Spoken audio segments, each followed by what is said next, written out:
Opening an existing worksheet. If you have jobs that you've done before in your Excel, you want to open the jobs, you just go to the folder where you have saved them, okay? You just press your Windows E on your keyboard, okay? Go to your document. You must have created a folder for the job you're looking for, okay? You must have created an Excel folder, okay? You're supposed to group your work. So here, you remember, we have a folder here called Excel that we created before. So double click on it. There is it. Just double click on this, okay? That opens your existing worksheet for you.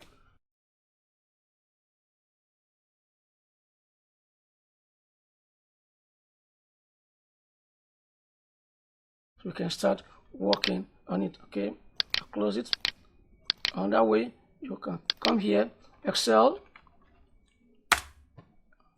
I've opened Excel. Then you come here. If you like, you can open this first, or you just click on Open here. Open. Then you browse.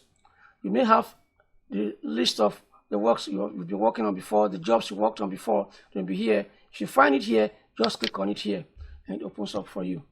Okay, that's it.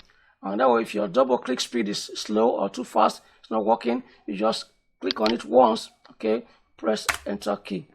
That one doesn't fail. You can open this blank document, then you open the existing one, Control O on your keyboard, Control O. That's it. You come here, you browse, okay, go to your documents, the folder where you must have saved the work, you open it like that, open, and that is it.